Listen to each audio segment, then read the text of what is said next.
ഈ യുദ്ധത്തിൻ്റെ ആക്രമണം തുടങ്ങിയ ദിനം തന്നെ ലോകത്തെ ആകെ നമ്മളെ ആകെ വിഷമിപ്പിച്ച ഒരു കാര്യമായിരുന്നു ഇറാനിലെ സ്കൂളിൽ ആ കൊല്ലപ്പെട്ട 160-ലേറെ കുരുന്നുകൾ.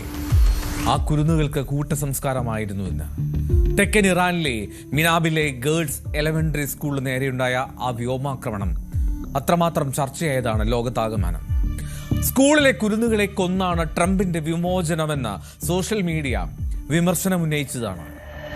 ആ ഗേൾസ് എലമെന്ററി സ്കൂളിനെ അമ്പെ തകർത്ത ആ ആക്രമണത്തിന് ശേഷമുള്ള ദൃശ്യങ്ങൾ അത്രമാത്രം പ്രചരിച്ചിരുന്നു.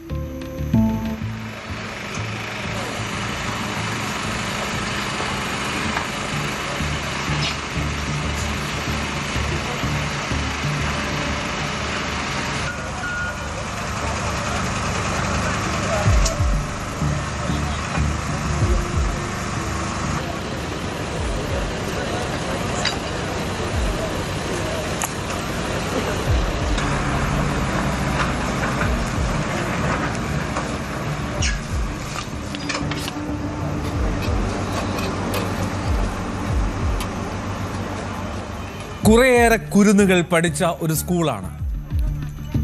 ആ വിദ്യാർത്ഥിനികൾക്ക് മേലെയാണ് അന്ന് ആ വ്യോമാക്രമണം ഉണ്ടായത്. ക്ലാസ്സിൽ അവർ പഠിക്കുന്ന സമയത്ത്, കൂട്ടുകാരുമായി ചേർന്നിരിക്കുന്ന സമയത്ത് അപ്രതീക്ഷിതമായി വ്യോമാക്രമണം. ഒരു നിമിഷം കൊണ്ട് ആ കെട്ടിടം ചാമ്പലായി.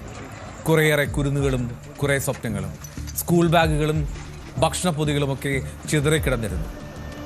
അവരെല്ലാവരും ഇനി ഒരുമിച്ചാണ്. ആ അന്ന് കൊല്ലപ്പെട്ട 160-ലേറെ വിദ്യാർത്ഥികളുടെ സംസ്കാരമാണ് ഇന്ന് ഒരുമിച്ച് നടന്നത്.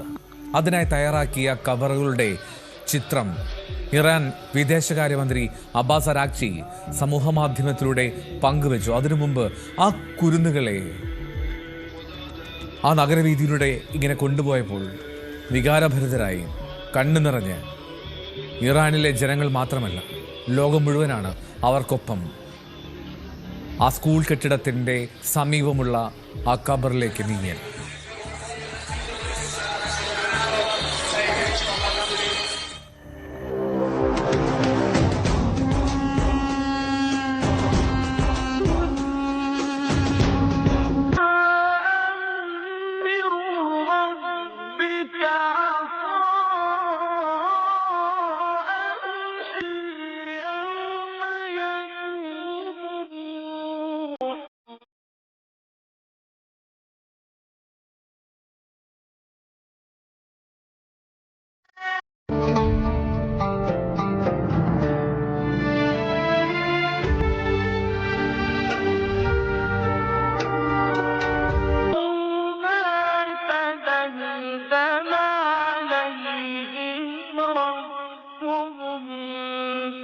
خیلی صدای تشویق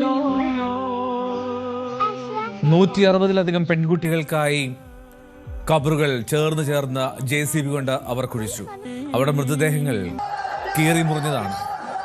മിസ്റ്റർ ട്രംപ് വാഗ്ദാനം ചെയ്ത രക്ഷ യഥാർത്ഥത്തിൽ ഇങ്ങനെയാണ്. ഗാസ മുതൽ മിനാബ് വരെ നിരപരാധികൾ ക്രൂരമായി കൊല്ലപ്പെടുന്നു. ഇങ്ങനെ ഒരു കുറിപ്പോടുകൂടിയാണ് ഇറാൻ വിദേശകാര്യമന്ത്രി സമൂഹ മാധ്യമങ്ങളിൽ ആ കുഴിമാടങ്ങളുടെ ചിത്രം പങ്കുവച്ചത്. ഇറാന് നേരെ US-ഉം ഇസ്രായേലും സംയുക്ത ആക്രമണം ആരംഭിച്ച ആദ്യ ദിവസം തന്നെയായിരുന്നു മിനാബിലെ ആ സ്കൂളിന് നേരെയുള്ള വ്യോമാക്രമണവും ആ കുരുന്നുകളുടെ മരണവും.